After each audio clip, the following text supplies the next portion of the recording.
Welcome to Realty Talk, the show that brings together the country's most authoritative and respected property experts. Follow us on all the socials and subscribe for updates and exclusive offers. Realty Talk is powered by realty.com.au, connecting buyers, sellers and agents differently. Hello once again and welcome to the show. Well, in the digital world of property where we now have 24/7 access to endless quantities of property data, it's so easy to become a keyboard king and an armchair expert on what you think an area and a property is really worth. But, you'd be very wrong. Because nothing beats spending time on the ground, walking the neighbourhoods and talking to the locals to get a real feel for an area and a community before you outlay hundreds of thousands of dollars on a home or an investment property. And that's exactly what our co-host Bushy Martin from Know How Property Finance has been doing over the last couple of weeks.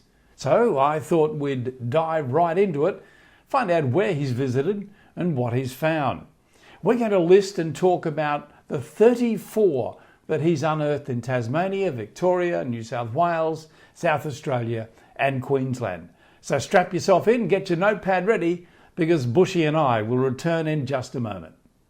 Property deductions can save you thousands of dollars each year. To make sure you maximise deductions, you need to work with the most experienced quantity surveyor in the country. BMT Tax Depreciation is the leading specialist in the industry. They've completed over 700,000 tax deduction schedules for residential investment and commercial properties Australia-wide. BMT guarantee to find double your fee in the first full financial year deductions. Call BMT on 1300 728 726 today for an obligation-free quote.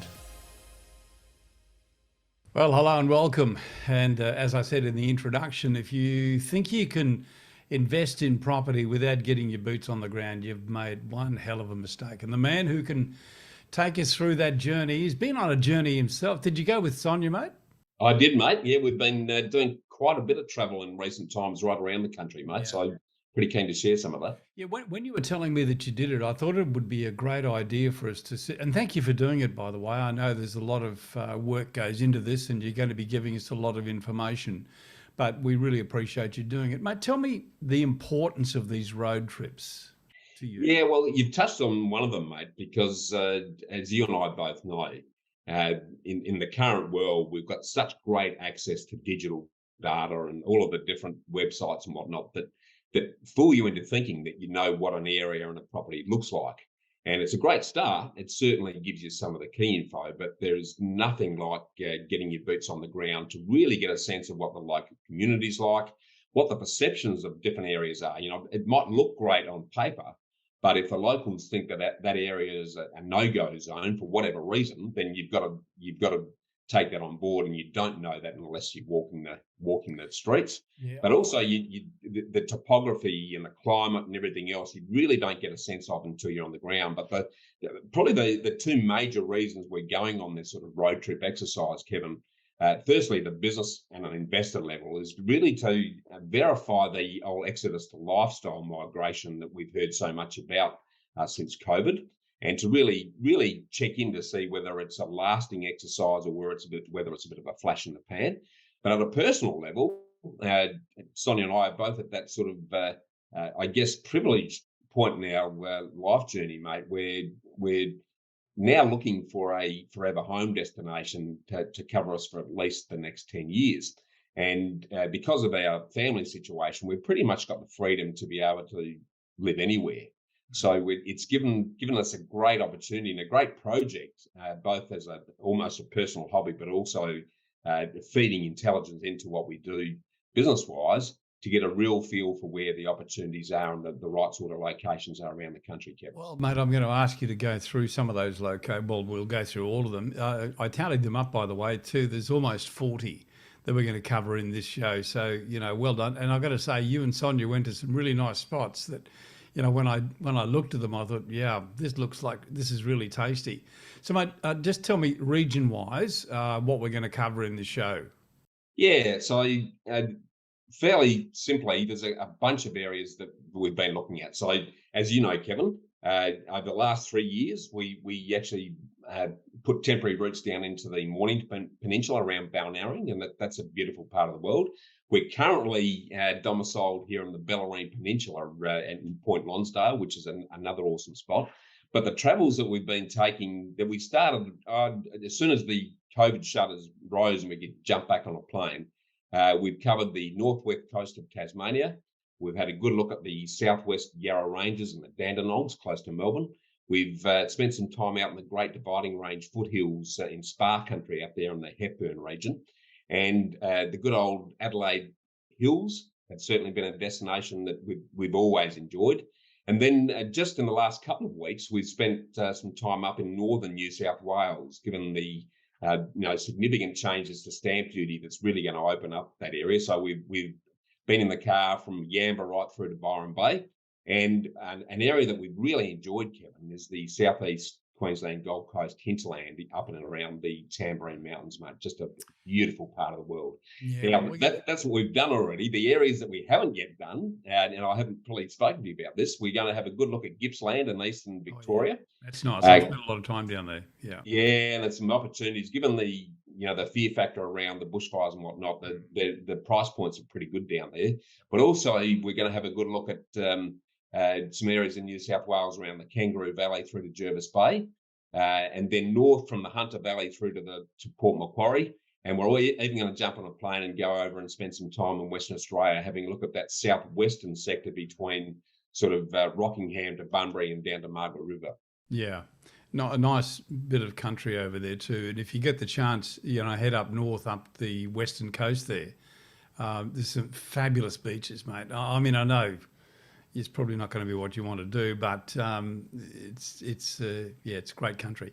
Yeah. I mean, we've got a big show ahead of us. We're going to go through these areas. We won't go into a lot of detail on each one, but as we go through a region, what I'm going to do is just pull up a quick image, which I've got here, to show you roughly the area that we're talking about. We'll only hold it up for a short time, and then at the end of each one of these regions, we're going to do a pull through for you. So if you've missed any of the locations that we talk about, they'll certainly be up on the screen. And of course, the benefit of this is you can go back and watch it any time. Okay, mate, let's lift the bonnet. Let's get underway. Northern west coast of Tasmania. Quickly bring up a map to show you which part of this is. It's in the top as you're looking at the map on the left-hand side there. So, a nice part of the world and really beautiful country along there. But you started in Launceston.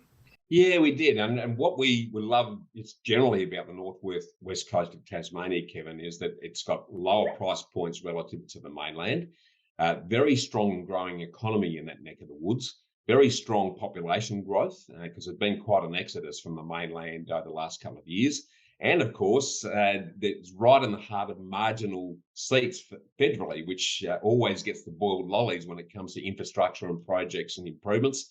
And there's a fairly significant $10 billion infrastructure spend that the Tasmanian government is putting into a lot of projects along that coastline. So, so a lot happening there. We started in Launceston, as you picked up, and it's a really just a big country town, Launceston. It's got a population of about 72,000, and it's really a bit like a big country town. And interestingly, from an investor perspective, there's great character homes on decent sized blocks. Some good growth drivers happening in that location. The median house price there at the moment is still about 770 grand, and that's kicked up quite a bit. It's up 35% over the last 12 months. Would you believe, Kevin? But the sort of median rent's about $450 a week, and it's giving about a 3.4% yield. So good lifestyle location. From a personal perspective, we're hunting a little bit outside the fringes of some of those major areas. And one of the locations that we like is the area sort of north of Launceston in the West Tamar. So Grindelwald, you've got Deviat and some other locations there that are also great lifestyle locations, beautiful outlooks, natural surrounds. Interestingly enough, the median house price north of Launceston jumps up to about 950 grand, would you believe, in Grindelwald, and which means that the rent yields down about 3.9%. So pretty interesting area there. We then headed west. So the first area that we loved was Deloraine in the Meander Valley. And that's a really beautiful rural town with great historic character homes. It's Very, got a very beautiful... arty community there It too. is a very tight community. It's got a beautiful river precinct running right through it. Very walkable, leafy, green sort of town. It's only got a small population, but the medium house value there is about 570 grand. Again, up 35% in the last 12 months, Kevin. Wow. And you can achieve a rental return there of about $425 a week as a median with a 4.4% yield. So that was nice. I'll just touch on a couple of these quickly. La Trobe's another beautiful little living area. Great heritage lot feel. of heritage homes in that area too, aren't there? There is. La It's Trobe, a lot of that old convict history is alive and well in that precinct. So it's got a really, really good feel. But if we jump to the adjacent hub, Davenport, yeah. Beautiful regional hub there, Kevin. It's got the major port. It's got a real critical mass of population in that area. There's about 240 million being spent on the Davenport East redevelopment, and there's a new Woolies retail complex that's going in over the next couple of years in Stony Rise Village. So good population of about 22,000 in the area. Median price is only 460 grand. So you can see how it's dropping as we go further west. Again, that's up 21%. Because that's the stopping off point for Spirit of Tasmania as well, isn't it? It is, mate. So there's a lot of tourism-related activity happening in there, and just a beautiful living location. It's again country town, but it's got all of the major facilities and a sort of port flavour to it as well. So lovely spot. Excellent. Yep. Okay. I know we've got a few to get through, mate. So just keep going. Yeah. So I won't spend too much time on Ulverston and Penguin, but great living locations right on the coast. As you probably know, Penguin is the home of the fairy penguin. The movie was made about some time ago. But it wasn't made in that location, though. It was made in Warrnambool, I think. Was it? There you go. Well, yeah. But more than I do. They're wonderful characters, those little penguins. Yeah, they certainly are. So it's a beautiful spots though, and that sort of feeds us into Burnie, which we love Burnie too. By the way, it's got a 20,000 population, so a good critical mass. The medium house price there is only 440,000, Kevin, and that's after a 15% rise in the last 12 months. Yeah, the medium rent's about $350 a week, which gives you a yield of about 4.2%. And there's some beautiful areas there. We love Montello and Park Grove in particular. Nearly bought a home in Montello, by the way. Yeah, we backed away from it in the finish, but we actually made an offer on a property. Why did you back away, mate?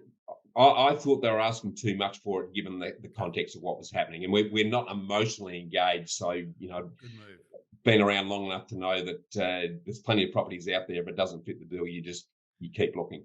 Yeah, mate, talking about Burnie, it was originally called Emu Bay, was renamed in 1840, so it's been around for quite a while. There's a lot of history there.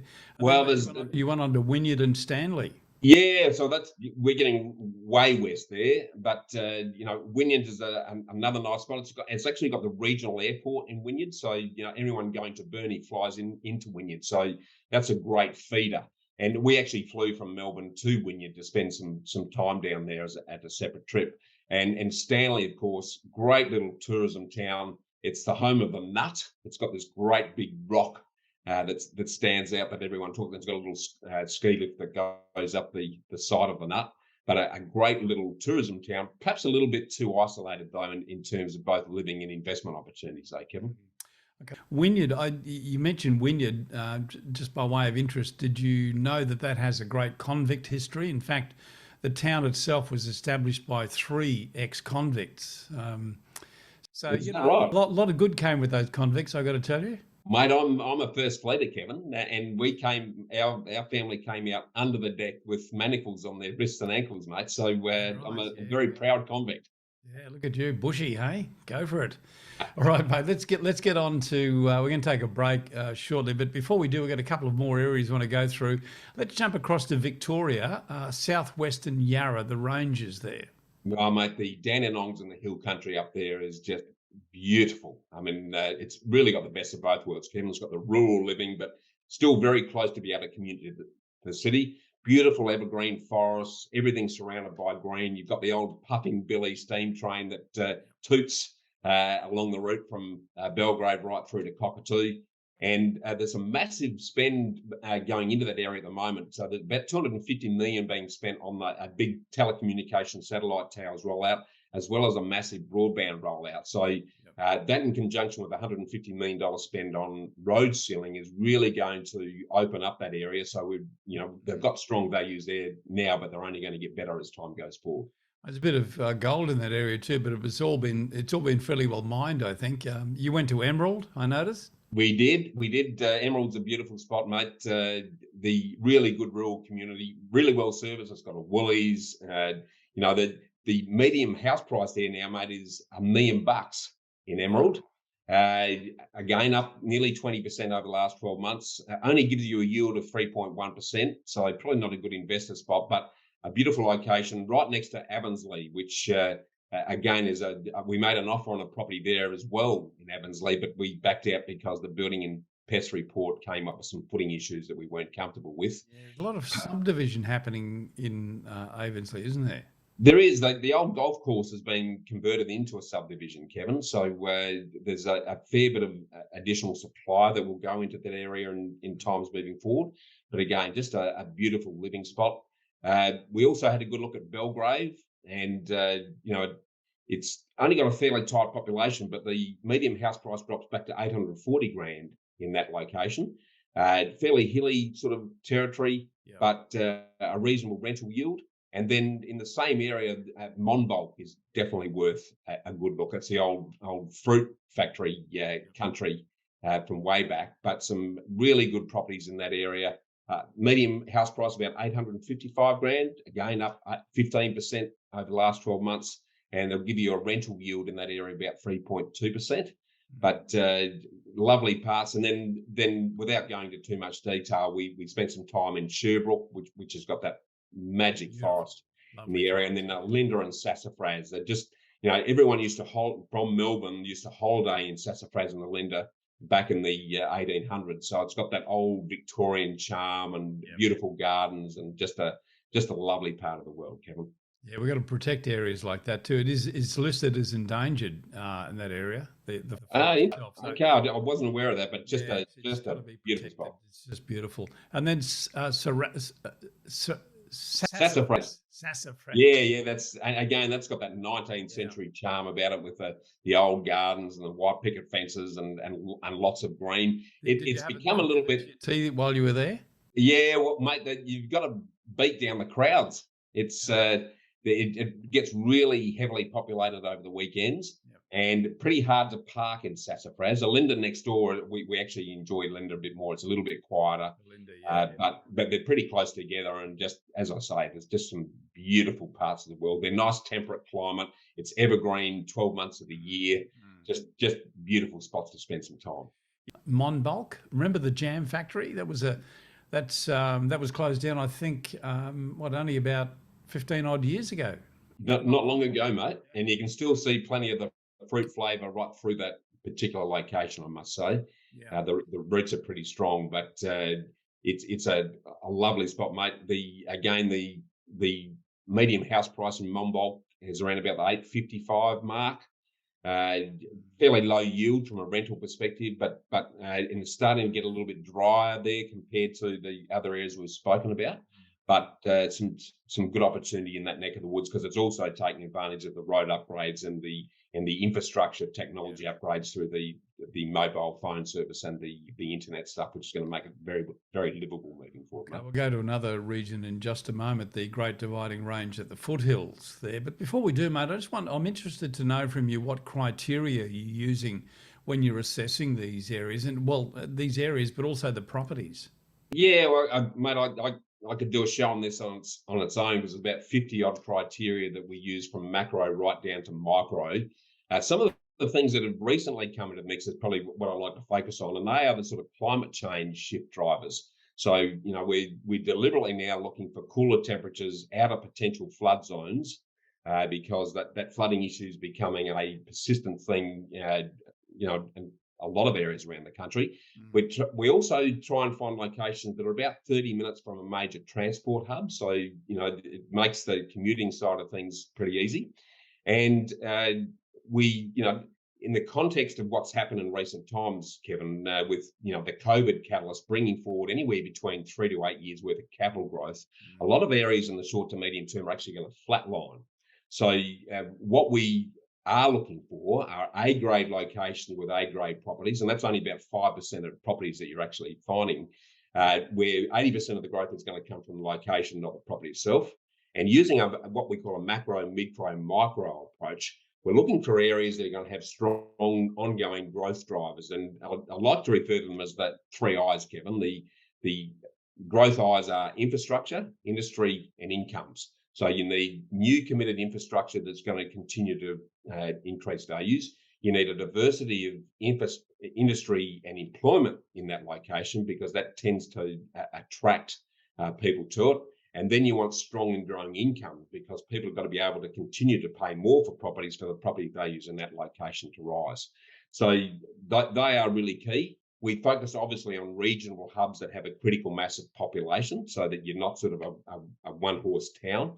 And we're looking for areas that have a sort of a maximum rental ratio of between 25 to 30%, so that it's the owner-occupiers that are driving the values in those particular locations. And then at the sort of micro and the micro level, we're looking for the coffee culture. They've got to be dog-friendly, lifestyle amenities. And at the particular property front, we're, again, even if we're an owner-occupier, we're thinking like an investor, because you've got to sell a property at some point in time. We're looking for a profile that's got a minimum 3 to 4 bed, 2 bath, 2 living, 2 car properties. Must have owner-occupier appeal, and there's got to be some scarcity or uniqueness about the property that's going to make it stand out from everything else. So that's probably a quick and dirty snapshot, mate. Yeah, no, it's a very good snapshot, mate. Just a very quick question, though, if I could. How many properties actually fit all the criteria? Do you ever find one? You reckon I'm looking for unicorns, mate? Well, there's a lot in there. At what point do you knock them out? They're not going to have everything. No, you're absolutely right. The key driver for growth, if we're talking from an investment perspective, and as I say, owner-occupiers should think like investors, and investors need to think like owner-occupiers, because you've got to have both to really drive the opportunity. But from that perspective, there's probably only about 5% of properties that meet the mark, Kevin. And we've always been fussy whether we're investing or owner-occupying. So rather than accept something that's a B grade exercise, we'll keep hunting and find the right opportunity that's going to meet the mark. Yeah, well done. Okay, mate, let's move on to our last area before we take a break, and that's the Great Dividing Range, the foothills. Mate, let me ask you, did you and Sonia have a spa while you were there? Of course we did, mate. It's renowned for that. There's heaps of them up there. That whole Hepburn region really is tremendous spa country, and it's really taken off in recent times. That, again, the sort of trend to lifestyle started well before COVID, but it's been accelerated by it in a big way. And it's got a really vibrant, growing community with a booming regional and local tourism sector that's really kicking off. The sort of overall area population is about 17,000, so it's sort of getting to the point where it's got sort of critical mass that you're looking for. And there's some great locations amongst that. I mean, Dalesford is a great spot. Mind you, their median house price now is nudging up towards $1 million, Kevin. Up another 10% over the last 12 months. Fairly low yields from a rental perspective as a result. Hepburn Springs has even got a higher median house price now. That's jumped up to $927,000 with a 16% increase in recent times. But some of the areas that ripple out from there are also well worth a look. So we actually spent a long weekend at Trentham, which it's a beautiful part of the world. It's got some wineries and rolling hills and nice wine as well. Beautiful wine, really strong, close community. It's only a small community, but would you believe that the median house price there is now 1.02 mil? Is that right? Kevin? Wow. So it's just, which really surprised us, to be perfectly honest. There's some beautiful character homes, and there are on larger blocks in that area. But certainly from an investment perspective, it's pretty hard to make things work as far as that goes. And then some of the other areas that ripple out from there again are the likes of Lionville. On our way out to Dalesford, we were pretty impressed with Woodend. And, that's another beautiful, fairly evergreen part of the network, pretty close, not far off the main road between Melbourne and Adelaide. So, the commute is pretty good. But again, the median house price is nearly 950 grand in Woodend, would you believe? Hasn't risen much. That's been consistently pretty good over a period of time. But the rental yields from an investment perspective are around about the 3.3% mark. So it's pretty hard to make it work from that perspective. Well, let's just run those locations across the bottom of the screen while we do. You're talking about Woodend, of course, Hanging Rock. Did you go and see Hanging Rock, by the way? Yeah, mate. It's I've got fond memories of watching the movie many years ago, and read the book when I was at high school, actually. So it's a great place to spend some time. They actually also the movie Hanging Rock was that closer to a little place where I was born in Western Victoria, near Goroke, in the Ozen-Cadnick mountains there, mate. So another beautiful part of the world. Indeed it is. We're going to take a short break. Bushy Martin is my guest, and we're revisiting the journey that he and Sonia took as they were looking for properties in different parts of Australia. After the break, we come back. We'll take you to Adelaide, also northern New South Wales. We'll take you into the southern tip of Queensland as well. I'm Kevin Turner with Bushy Martin, and this is Realty Talk. We'll be back in just a moment. Successful property investment is a game of finance. Do you have the right team and the right game plan? Realty Talk is brought to you by Know How Property. More than mortgage brokers, Bushy Martin and his team of investment architects set you up with a sustainable strategy structured to lower your costs, tax, risk and stress while increasing your capacity for growth. Know How has helped over 1,900 homeowners and investors secure more than $800 million in property wealth. So get set to live more, work less, and live your legacy. Want to know how to invest in your freedom? Visit knowhowproperty.com.au.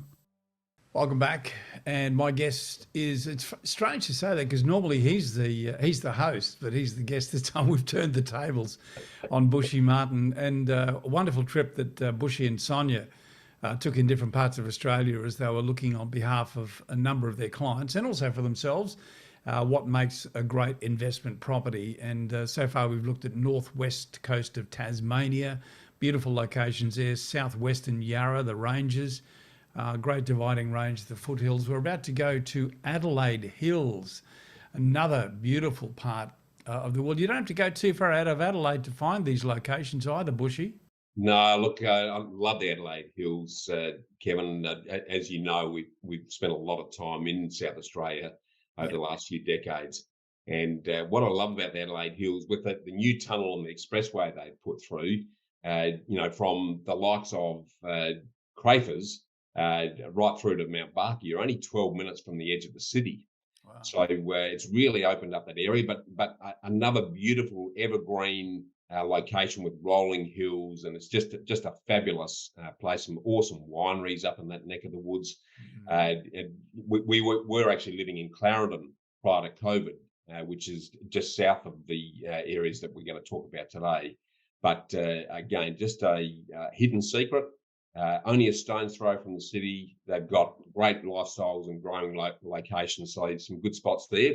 In particular, the areas that we really did and do like, Aldgate, which is sort of in between Crafers and Stirling in that neck of the woods. Surprisingly, the medium house prices kicked up 43% over the last 12 months. They're now up to 1.275 mil, Kevin. So a bit of a surprise in terms of the rapid rise that's happening there. Stirling, beautiful place, Stirling. Just really walkable. One of the prettiest places in South Australia, that one. Yeah, it is beautiful, mate. Again, medium house values now 1.2 mil. Yields only about 3%. And Crafers has also got some promise as well. So, that's right at the start of the hills. The median price there is now up at 1.135 mil, risen by 35% over the last 12 months, Kevin. So the yields are a bit low there, but as lifestyle locations, that whole neck of the woods is just a very easy, beautiful place to spend some time. Is that a suburb of Adelaide? Crapers, yes. Well, it's actually in the hills. So you actually got to go down the expressway a little bit to get to Crapers. Okay. But Crapers is a start. So go Crapers, Stirling, Aldgate, Mount Barker. They are just all of those locations are great places to live now, particularly with this exodus of lifestyle that we're all hearing about. Oh, that's good. Just while we do pull through on those locations for you, to write them down. Bushy, a quick question before we go to northern New South Wales. Is there any difference between what you look for as an owner-occupier and as a property investor? Well, in a simple exercise, no, not these days, Kevin, because as I think I've mentioned already, investors need to start thinking like owner-occupiers, and owner-occupiers need to start thinking like investors, because if they don't, ultimately they're not going to do well in property. So the big issue I see with a lot of players in the space is they just look at the investment requirements, but at some point in time, they will end up selling that property, and the people who are going to buy it by emotion are owner-occupiers. So you really need to be covering both of those to make sure you're really optimizing your opportunity, mate. It's amazing how many investors I've met who actually buy like an owner-occupier. Well, I used to say that, buy from the heart, which is probably the last thing you should do, no matter what you're doing, whether you're buying for your home to live in or whether it's an investment property. The biggest mistake you can make is buy from the heart. 100%. It's all about the numbers. But I guess what I mean by those comments, Kevin, the property's got to have owner-occupier appeal. So because ultimately you're going to get more from selling a property down the track, whether it be 15 or 20 years time, to an owner-occupier than you are another investor. So it's got to have immediate street appeal. One of the probably big differences between the investor and the owner-occupier front, and I'm talking personally now, is that we're actually looking for something that's got a unique style. I used to be an architect, so I'm always looking for something that's a little bit out of the ordinary from that perspective. From our own lifestyle perspective, it's got to have broad verandas and a inside-outside areas for our infamous Samoyed dogs. I'm a real views person, mate. So you've got to give me a natural long-term view somewhere. So we're hunting in that sphere, and always looking for that sort of green cushioning landscaping that means that you feel like you've got your own space and you're not jam-packed in a sardine can next to someone else. Yeah. No, some really good points there, mate. Okay, let's go to northern New South Wales. Yamba is where we start. This area here, I describe it pretty much as where the forest meets the sea, or where the bushland meets the sea. Beautiful beaches in this entire area, really, as you drive up towards Byron Bay and beyond. Absolutely, mate. The reason we've decided to have a look there is that, given the recent changes to stamp duty that's occurred in New South Wales, where the massive stamp duty hurdles now been eliminated pretty much down to a land tax equivalent that you pay on an annual basis, that's suddenly opening up areas that have properties at 1.5 million or less. So we were really wanting to get a feel for what impact it's having in that northern New South Wales area. So we've spent some time in the car driving from Yamba right through to Byron. And Yamba, as you say, beautiful beaches, fairly small but growing population. Interestingly enough, the median house price there is now at $935,000, jumping up 20% over the last year, Kevin. The biggest issue I think we have around that Yamba area is actually the potential flood risk, not in terms of actually inundating houses themselves, but that area is likely to get cut off unless there's some major new infrastructure that's going to impact on the area. So that we sort of crossed that off the list once we saw that. Maclean, that's next door, very sugarcane sort of country, a little bit run down, bit more elevated, but fairly tired. So I wasn't overly enamored with that area. Ballina, as we start to head north, another great area, really good, strong regional population, about 46,000.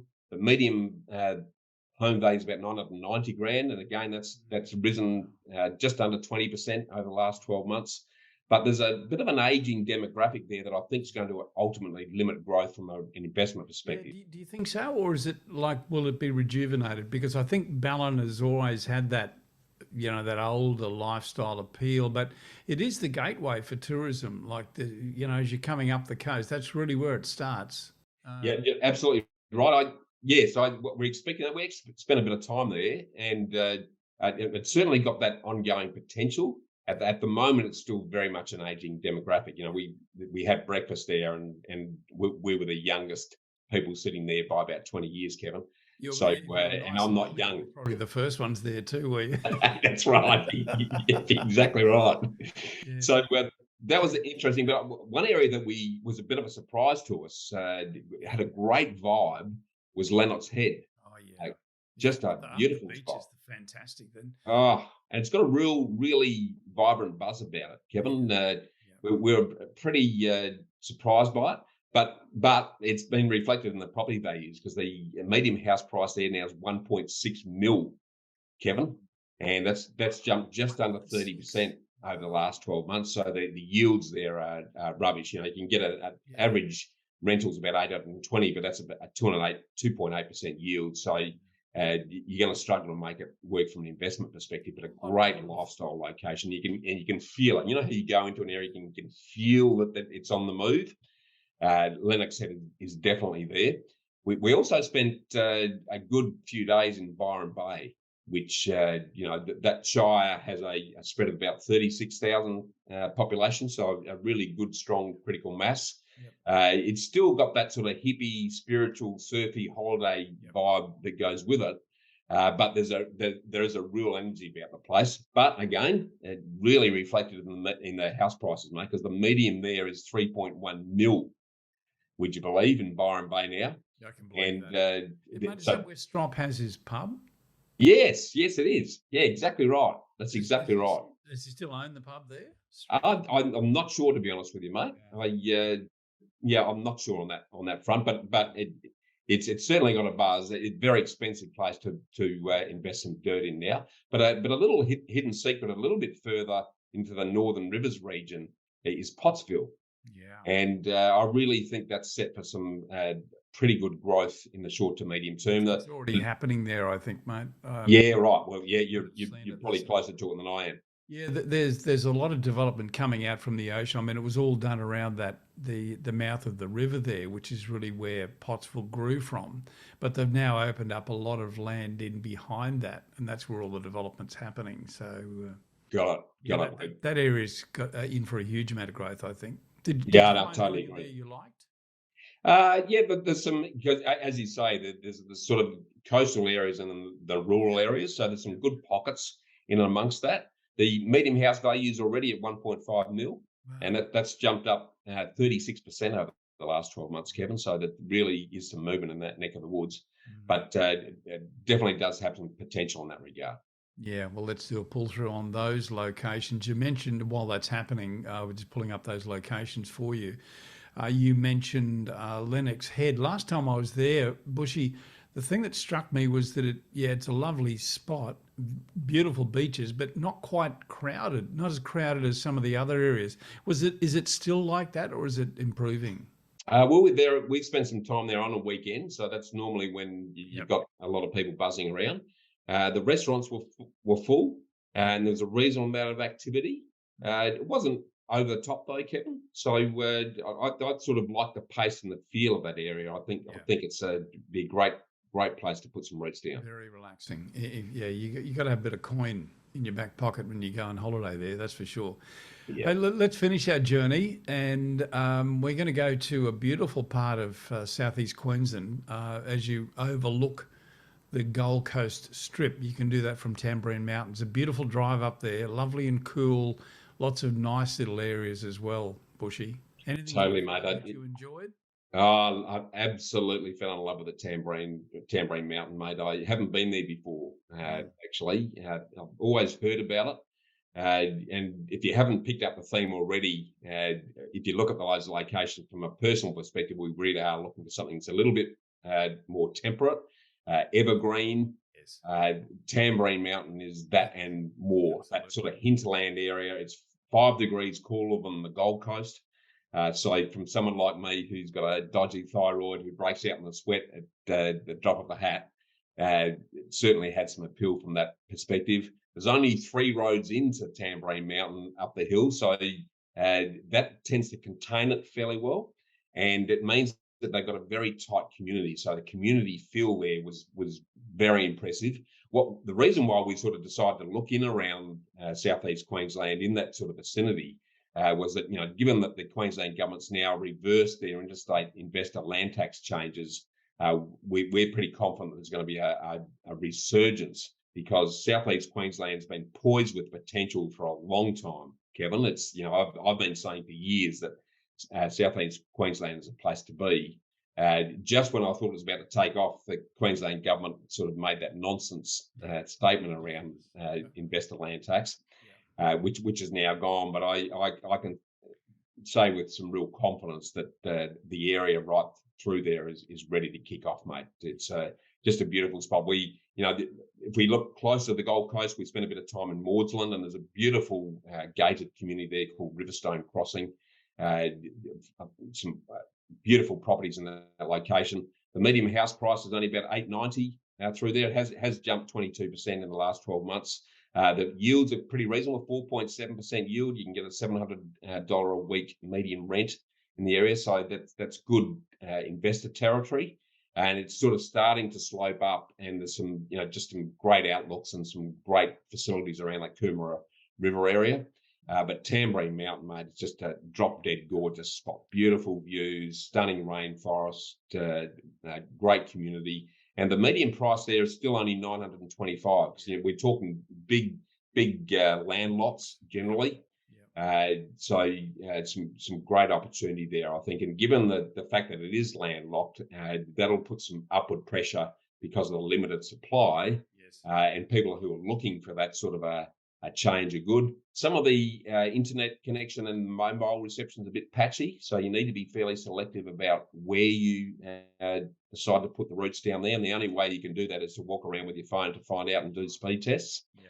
But it's becoming an increasingly important parameter in terms of where we want to live and work. What strikes me as you drive around Tamborine Mountains is that, obviously it's mountainous. That's why it was called Tamborine Mountains. But, there's lots of the roads just follow the ridges around. And, there's lots of opportunities to get high, and then the land drops away rather quickly. So as you look back down towards the coast, that side of the mountains, you can get some beautiful locations up there as well. Mate, we stayed at a place called the Veranda House Country Estate for the time we were up there, and it's an old Queenslander that's been renovated. It's right on the crest of the hill. It's got rolling green lawns, and it drops off down into mate, it's just drop dead gorgeous. Beautiful spot. Lots of avocados and lots of mangoes up there. Yes, and they're my favourite fruits, mate. So I'm in heaven in that part of the world. Okay, we're going to take a very quick break, come back, and I'll just wrap the show up with Bushy, and we'll just go back over a few notes for you. Stay with us. I'm Kevin Turner. This is Realty Talk, and I'm with Bushy Martin. Back in a minute. Property depreciation is the natural wear and tear of a building and its assets. Property investors can claim depreciation as a tax deduction each financial year. Depreciation is a non-cash deduction. This means you don't need to spend any money in order to claim it. On average, BMT tax depreciation fined residential investors almost $9,000 in first full financial year deductions. Call BMT on 1300 728 726 today for an obligation-free quote. Welcome back. It's been a delightful show, and I've spent the entire show with Bushy Martin as he and his good wife Sonia tripped around having a look at properties in different parts of Australia. Bushy, just before I let you go, what are your major takeaways from the trip, this experience that you can share with us? Yeah, well, the interesting thing, I think the exodus to lifestyle is actually a long-term shift, Kevin. There's been a lot of commentators saying it's just a temporary exercise and that now COVID's gone, it's going to be, everyone will be back to the CBD. Wasn't seeing that on the ground at all. There's a lot of people that moved to those locations and are loving life in those locations because they can work there and enjoy all the amenities with it.